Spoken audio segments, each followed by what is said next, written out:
네, 여러분 반갑습니다. 오늘 또 조직신학 계속 지난 시간까지 교의학 개론에 관한 내용들을 공부했고요. 이번 시간에 들어와서는 이제 구체적으로 신론, 즉 하나님의 그러한 존재에 관해서 조직신학적으로 좀 알아보는 그러한 시간이 되겠습니다. 함께 주기도문으로 기도하시고 오늘 공부를 시작하도록 하겠습니다.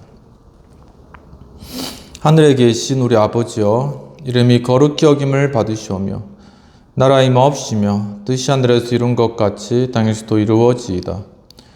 오늘날 우리에게 일용할 양식을 주옵시고 우리가 우리에게 죄 지은 자를 사하여 준 것 같이 우리 죄를 사하여 주옵시고 우리를 시험에 들지 말게 하옵시고 다만 악에서 구하옵소서. 대개 나라와 권세 영광이 아버지께 영원히 있사옵나이다. 아멘. 네, 신론 들어가도록 하겠습니다. 신론 제1부는 하나님의 존재에 관련된 내용입니다. 첫 번째, 하나님의 존재. 교의학에서의 신론의 위치에 관한 내용들이 A로 첫 번째로 나오고 있습니다. 교의학 혹은 조직신학에 관한 연구는 대개 신론에서 시작합니다. 일반적으로 이러한 사실은 언제나 가장 논리적인 순서로 인식되어 왔으며 여전히 그와 같은 견해가 지속되고 있습니다. 많은 경우에 있어서 근본적인 원리들이 다른 배열을 필요로 하는 것처럼 보이는 경우라 하더라도 사람들은 전통적인 관례들을 계속해서 따르고 있습니다.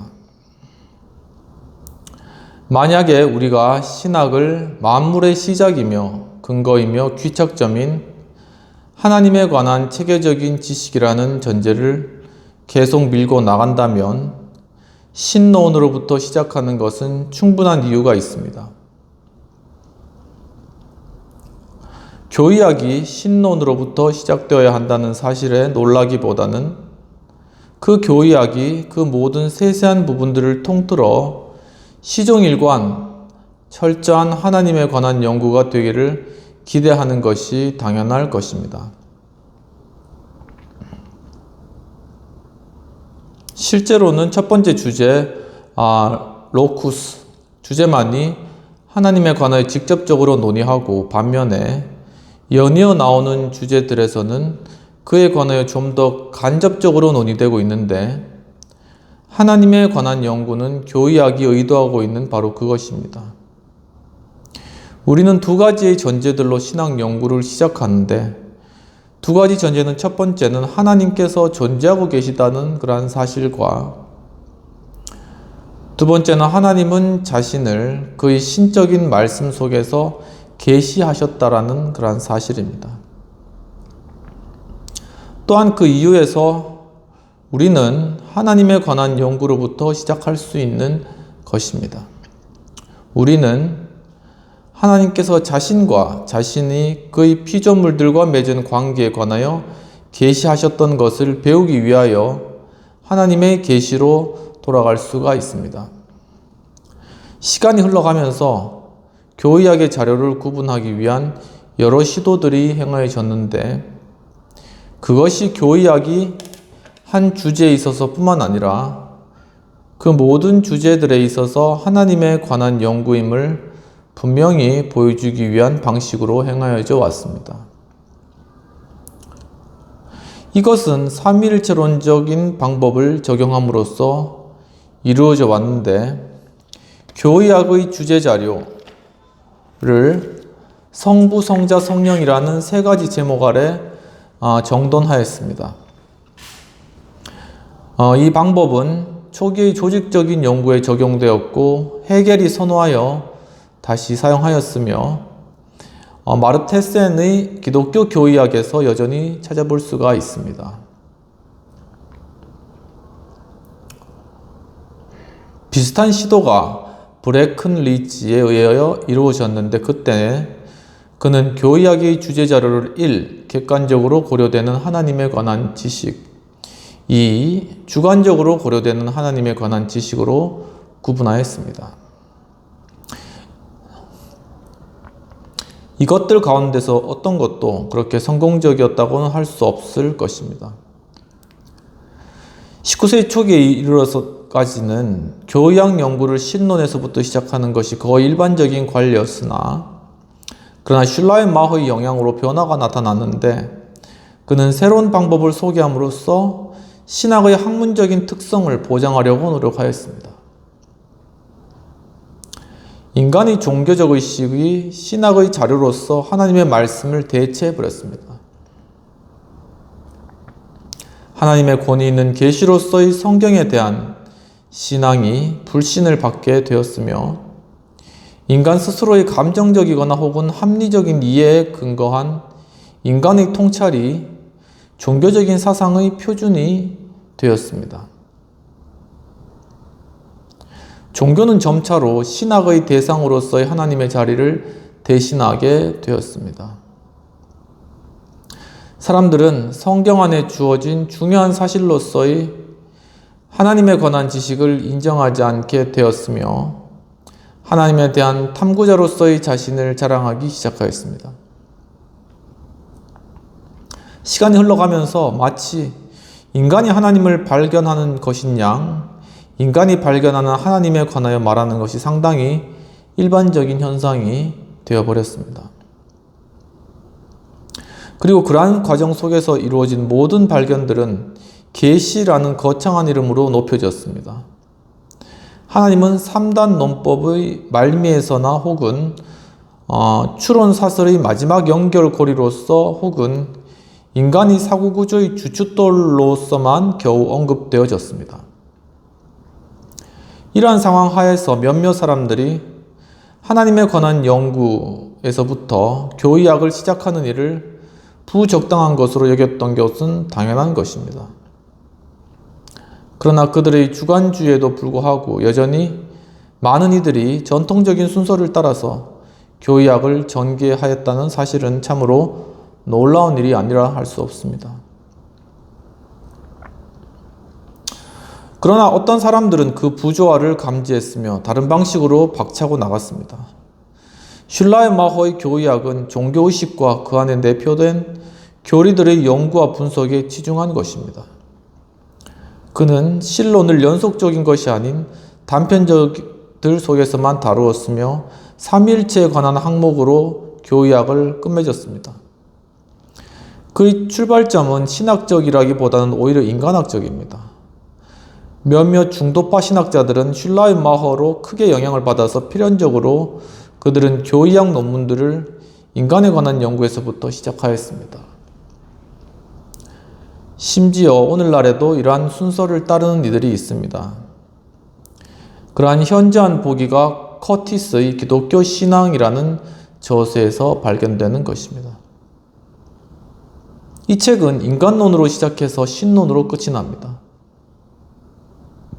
리첼 학파의 신학은 아직도 다른 출발점에서 시작되고 있는 것처럼 여겨지는데, 그것은 하나님의 객관적인 계시를 신적으로 영감된 말씀으로서의 성경에서가 아닌 하나님 나라의 설립자로서의 그리스도 안에서 찾으며, 하나님 나라의 사상을 신학 중심적이고 모든 것을 지배하는 개념으로 고려하기 때문입니다.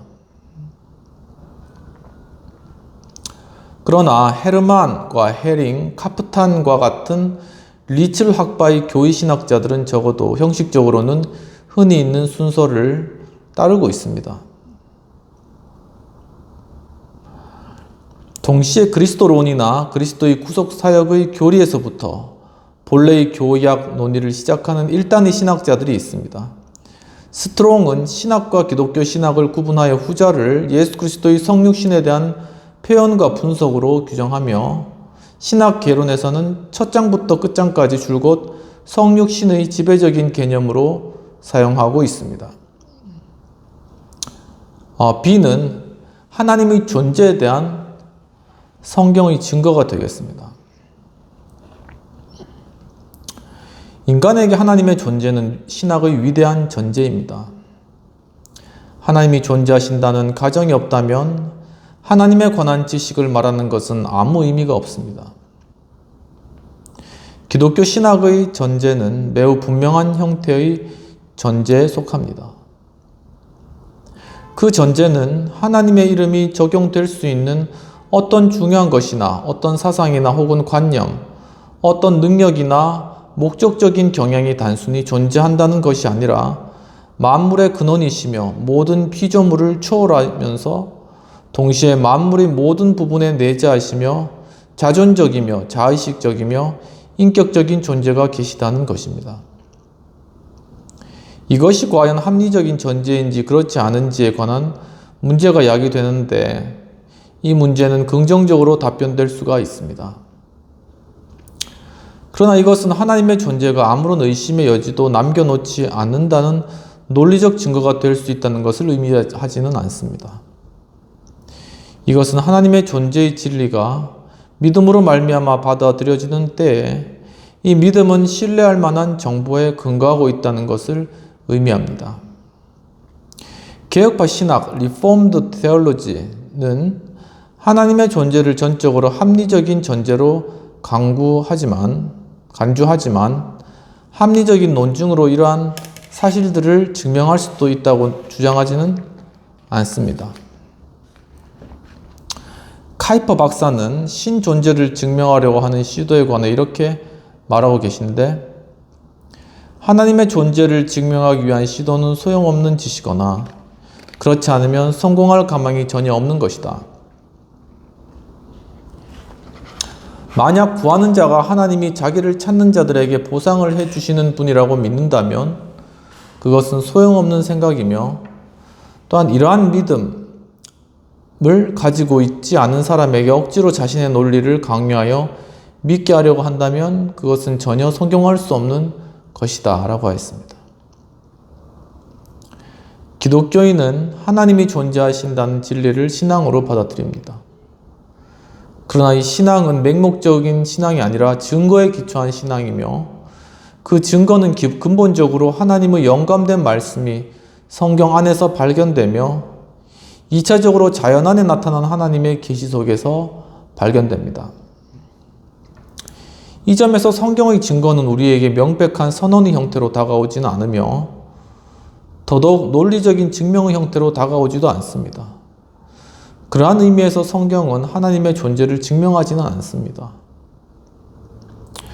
하나님의 존재를 선언하고 있는 듯한 형태의 가장 근접한 본문은 아마도 히브리서 11장 6절일 것인데, 하나님께 나아가는 자는 반드시 그가 계신 것과 또한 그가 자기를 찾는 자들에게 상 주시는 이심을 믿어야 할지니라. 성경은 태초에 하나님이 천지를 창조하시니라 라는 맨 첫 선언에서부터 하나님의 존재를 전제하고 있으며, 하나님을 만물의 창조주로 묘사할 뿐만 아니라 그의 모든 피조물을 붙드시는 자로, 그리고 개인과 국가의 운명을 다스리는 자로 묘사하고 있습니다. 성경은 하나님께서 만사를 자신의 뜻에 따라 역사하신다는 사실과 하나님의 위대한 구속의 목적의 점진적인 실현이 계시됨을 증거합니다. 이러한 사역의 준비는 구약 성경에서 특별히 이스라엘 옛 언약의 백성들을 선택하며 인도하신 사실에서 분명히 나타나며, 그 일에 대한 최고의 절정이 신약 성경의 여러 장들에서 그리스도의 인격과 사역에서 매우 명백히 드러납니다. 하나님은 말씀과 행동으로 스스로를 계시하시기 때문에 성경의 거의 각 장마다 역사하십니다. 이러한 하나님의 계시는 하나님의 존재를 믿는 사람들의 신앙의 근거이며 신앙을 온전히 합리적인 것으로 만들어주는 것입니다. 하지만 사람들이 하나님의 계시를 받아들이고 계시의 내용을 전적으로 이해할 수 있게 되는 것은 오직 신앙에 의해서만 가능하다는 점을 유의해야 하는 것입니다. 예수님은 요한복음 7장 17절에서 사람이 하나님의 뜻을 행하려 하면 이 교훈이 하나님께로부터 왔는지 내가 스스로 말함인지 알리라고 말씀하셨습니다. 호세아가 그러므로 우리가 여호와를 알자, 힘써 여호와를 알자 라고 말할 때 그는 하나님과의 은밀한 교제에서 얻은 이러한 영적이고 집약적인 지식을 염두에 두고 있습니다. 불신자는 하나님의 말씀을 진정으로 이해할 수 없습니다.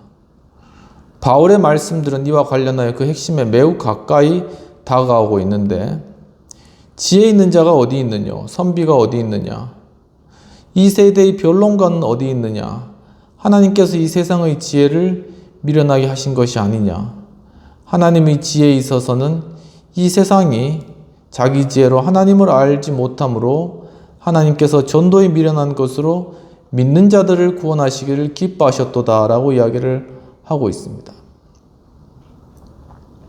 C. 하나님의 존재를 부인하는 다양한 이론들과 관련된 것입니다. 비교 종교학자들과 선교사들은 하나님의 관념이 실제적으로 인류에게 있어 보편적인 것이라는 사실을 종종 증명하고 있습니다. 그 관념은 심지어 세계의 가장 미개한 국가와 종족들 사이에서도 발견됩니다. 하지만 이것은 신의 존재를 부인하는 사람들이 하나도 없다는 사실을 의미하지는 않으며, 더구나 기독교 국가 안에서조차도 성경에 게시되어진 대로, 즉 미리 예정하신 계획을 따라서 만물을 역사하시는 자존적이고 자의식적이며 무한하시고 완전하신 인격적인 하나님이 존재하신다는 사실을 부인하는 사람들이 없다는 것을 의미하지는 않습니다. 우리가 특별히 여기서 명심해야 할 사실은 후자의 부인입니다. 이것은 역사의 과정에서 여러 가지 형태를 띠고 존재하여 왔습니다. 첫 번째, 하나님의 존재에 대한 절대적 부인입니다.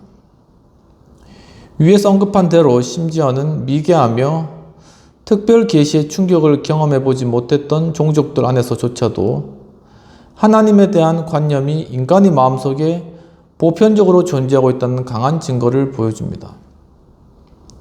이러한 사실에 기초하여 어떤 사람들은 하나님의 존재를 부인하는 진정한 무신론자란 이 세상에 존재하지 않는다고까지 주장하고 있습니다. 그러나 이러한 부정적인 견해는 사실에 의해 반박되는데, 일반적으로 무신론자는 실천적 무신론자와 이론적 무신론자로 구별됩니다. 전자는 단순히 불경건한 자들로서 실천적인 삶 속에서 하나님을 염두에 두지 않고 하나님이 없는 것처럼 살아가는 사람들입니다. 후자는 대체로 좀 더 지적인 부류의 사람들로서 그들의 부인은 합리적인 추론의 과정 위에 기초하고 있습니다. 그들은 자신들에게 결론적이며 합리적인 것으로 보이는 논증들에 의해서 하나님이 존재하지 않음을 증명하려고 하였습니다. 하나님이 형상대로 지으신 그의 창조 사역 속에서 모든 인간에게 종교의 씨앗이 심겨 있다는 사실을 고려해 볼 때 아무도 무신론자로 태어난 사람은 없다고 가정해도 괜찮을 것입니다. 최종적으로 분석해 볼 때 무신론은 인간의 왜곡된 도덕적 상태와 하나님으로부터 도망하려는 인간의 욕망으로부터 유래합니다. 무신론은 인간의 가장 기본적인 본능과 영혼의 가장 깊은 필요들, 인간 정신의 가장 고귀한 영감들과 어떤 더 높은 존재를 추구해 나가는 마음의 염원들을 의도적으로 눈멀게 하고 억압합니다. 종교의 씨앗의 작용에 대한 이러한 실천적인 혹은 지적인 억압에 대하여 종종 지루하고 고통스러운 투쟁들이 수반됩니다. 성경과 경험이 실천적인 무신론자들의 존재를 증거하고 있기 때문에 그들의 존재를 의심할 수는 없습니다. 시편 4절에서는 그 모든 사상에 하나님이 없다고 하는 사악한 자에게 관하여 선언합니다. 시편 14편 1절은 어리석은 자는 그 마음에 이르기를 하나님이 없다 하도다 라고 기록하고 있습니다. 또한 바울은 에베소 교인들에게 그들이 이전에는 세상에서 하나님이 없는 자들이었음을 상기시킵니다. 또한 인간의 경험도 실천적 무신론자들이 세상에 존재하고 있다는 사실을 풍부하게 증거하고 있습니다. 그들은 사람들이 보기에 반드시 나쁜 의미에서 사악하지는 않으며 비록 영적인 일들에 관해서는 아주 무관심하다 하더라도 소위 세상의 점잖은 사람들의 부류에 속할 수 있는 것입니다.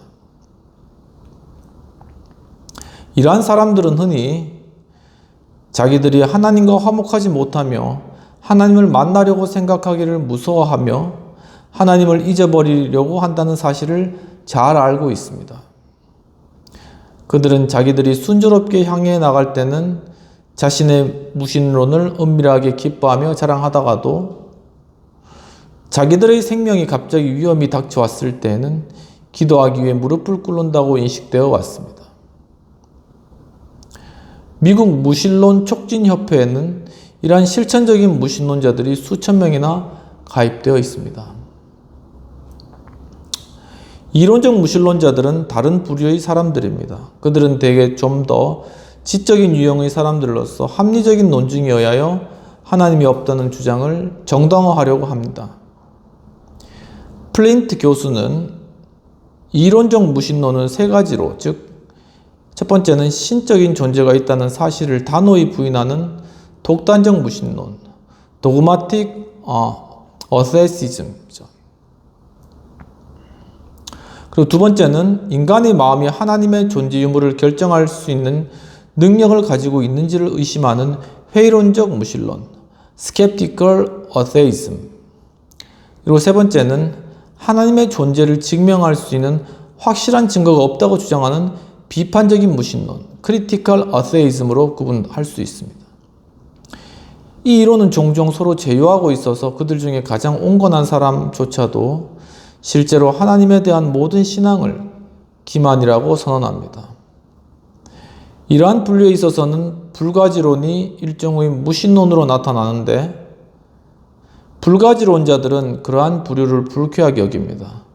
그러나 명심해야 할 것은 하나님의 존재를 고려하는 불가지론이 하나님의 실제성의 가능성을 인정하면서도 독단적 무신론이 하는 것처럼 예배와 경배의 대상으로부터 우리를 멀리 버려두고 있다는 것입니다.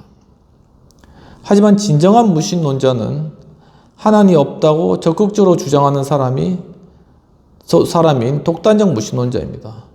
이러한 주장은 그들이 어떤 종류의 신이라도 인정하지 않든가, 즉 스스로 아무런 우상도 세우지 않든가, 혹은 성경의 하나님을 인정하지 않든가 두 가지 방식 중 하나를 의미합니다. 그런데 실천적인 삶 속에서 스스로 어떠한 종류의 신도 만들지 않는 사람은 거의 없습니다. 그러나 어떤 신이든지 간에 모든 신을 이론적으로 부인하는 사람은 매우 많습니다. 성경의 하나님과의 관계를 단절한 사람도 여전히 수없이 많습니다. 이론적 무신론은 일반적으로 과학적이거나 철학적인 이론에 뿌리를 내리고 있는데 여러 형태의 유물론적인 이론론과 무신론은 대개가 서로 손을 맞잡고 행동합니다. 절대 주관적인 관념론은 아직도 우리 안에 신의 관념을 남겨놓을 수는 있으나 어떤 상응하는 실제가 존재한다는 사실은 부인합니다. 현대 인본주의자에게는 신이 단순히 인본주의의 정신이며 전체성의 의미이며 종족의 목표이며 그런 종류의 다른 추상적인 개념들을 의미할 뿐입니다. 또 다른 이론들 중에는 신을 위한 자리를 남겨둘 뿐만 아니라 신의 존재를 감히 주장하는 것들도 있지만 그 이론들은 유신론의 하나님, 절대의 인격적 존재, 창조주, 보호자, 피조물과 구별되면서 모든 피조물에 내재하시는 우주의 통치자를 분명히 배제하고 있습니다.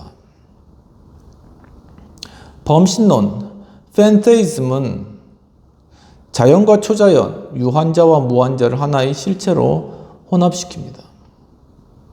그것은 종종 신의 신을 현상적인 세계의 숨겨진 근거로서 말하지만 신을 인격적인 분으로 알지 못하며 따라서 지성과 의지를 지닌 분으로 깨닫지도 못합니다. 이 이론은 대담하게 만물이 신이라고 선언하며 이렇게 해서 브라이트맨이 신의 확장이라고 부르는 것에 관계합니다. 그렇게 되면 우리는 신이 세계의 모든 악을 포함하고 있다는 사실을 고려하면서 신에 관하여 너무 지나치게 이해하게 되는 것입니다. 범신론은 성경의 하나님을 배제하며 그런 점에서 분명히 무신론적인 것입니다. 스피노자는 신에 도취된 사람이라고 불릴 수 있지만 그의 신은 물론 기독교인들이 예배하고 경배하는 하나님이 아닙니다. 이 세상에 이론적인 무신론자들이 존재하고 있다는 사실에 대해서 의심할 여지가 조금도 없습니다. 데이비드 휴미 독단적 무신론자들이 존재한다는 사실에 회의를 표했을 때 바롱 홀박이 존경하는 선생님, 당신은 지금 그러한 사람들 17명과 함께 앉아 있습니다 라고 대답했습니다. 하나님의 존재에 대한 불가지론자들은 어느 정도 독단적인 무신론자들과는 다를지 모르지만 그들도 역시 인간에게서 하나님을 제거하고 있습니다. 두 번째는 참되신 하나님에 대한 부인을 포함하는 현대의 여러 가지 그릇된 신에 대한 관념들이 되겠습니다. 오늘날에는 하나님에 대한 몇 가지 그릇된 관념들이 사용되고 있는데 그것들은 유신론적 하나님의 관념에 대한 부인도 포함하고 있습니다. 이 그릇된 관념들 가운데서 가장 중요한 것들을 몇 가지로 간단하게나마 정리해 보는 것이 좋을 것 같습니다. 첫 번째는 내재적이며 인격적인 신입니다. 유신론은 항상 초월적이며 동시에 내재적인 신을 믿어왔습니다.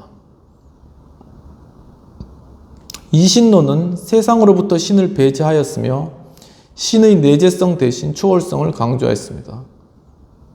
그러나 범신론의 영향을 받아 여론은 다른 방향으로 흘러갔는데 범신론은 하나님과 세계를 동일시함으로써 피조물과 구별되며 그 위에서 무한히 고귀한 신적 존재를 인지하지 못합니다.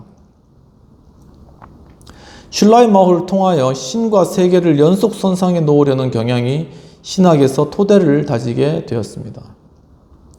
그는 초월적인 신을 완전히 무시했으며 절대의존 감정에 부합하는 절대인과율로 기독교인의 의식 속에서 자신을 나타내시며 인간의 경험으로 알 수 있는 신만을 인정했습니다. 이러한 관점에서 신은 다양한 형식들의 절대의존 감정, 즉 부합하는 실제가 하나도 존재하지 않는 주관적 관념들에 대한 상징적인 표현에 불과하게 되는 것입니다. 신에 대한 그의 초기와 후기의 진술은 달라 보이는데 슐라이마의 해석자들은 그의 진술들이 어떻게 조화되어야 하는지에 대해서 서로 차이가 납니다. 하지만 브루너가 슐라이마허에 대해서 말한 바 하나님의 이름이 사용되었다 하더라도 우리가 신을 대체하고 있으며 더욱이 슐라이마허가 신은 우주와 동일하며 또한 우주 안에 놓여있는 통일성으로 생각했었다는 주장은 꽤 설득력이 있어 보입니다. 슐라이마허에게 있어서 종종 신과 세계 사이의 구별이 관념적인 것은 즉 통일성으로서의 세계와 그 세계의 다양한 현현 속에서의 세계 사이의 구별인 것처럼 보입니다. 그는 자주 신을 우주, 유니버시움 혹은 온 세계, 벨톨이라고 지칭하며 신의 인격성에 대한 반론을 제기합니다. 그러나 마치 우리가 그리스도 안에서 하나님과 교제할 수 있는 것처럼 말하는 부분에서는 일관성이 없습니다. 세계와 신을 연속선상에 두었던 슐라이마호의 이러한 견해들이 19세기 신학을 전반적으로 지배했는데 바로 이러한 견해에 대해 바르트가 전적 타자, The Holy Order로서의 하나님을 강하게 내세우며 맞서 싸운 것입니다. 오늘 여기까지 공부하도록 하고 다음 시간에는 유한하며 인격적인 신부터 시작하도록 하겠습니다. 함께 기도하도록 하겠습니다. 하나님 아버지, 오늘 또 신론을 새롭게 공부하며 시작할 수 있도록 이끌어 주신 은혜를 감사합니다. 주여, 참으로 저희들 이 신론을 공부하면서 하나님께서 어떠한 분이시고 어떻게 존재하시며 정말 하늘에 높으신 하나님의 그 존재에 대해 깊이 있는 깨달음을 얻을 수 있도록 도와주옵소서. 주님, 그래서 참 우리와 함께 하시며 실존하시며 우리 가운데 지금도 역사하고 계신 하나님의 존재 앞에서 정말 우리 인간의 모습, 우리 스스로의 모습을 발견하게 하시고 정말 궁극적으로 우리가 하나님을 찾아 떠나가는 이 여정 가운데 우리가 동행해 주시고 우리에게 하나님의 크신 사랑으로 지금 나타내 주시기를 믿고 의뢰드리오며 또한 다음 만날 시간과 장소 주님 앞에 의뢰드리오며 이 모든 말씀 우리 주 예수님 이름으로 기도합나이다. 아멘. 네, 오늘도 공부 참여해 주신 여러분 감사합니다. 신론 오늘 첫 시간 했는데 또 계속 함께 참여해 주시면서 하나님에 관한 그러한 어떤 정리들이 어떻게 구성되어 있는가를 함께 보는 좋은 시간들 되었으면 좋겠습니다. 감사합니다.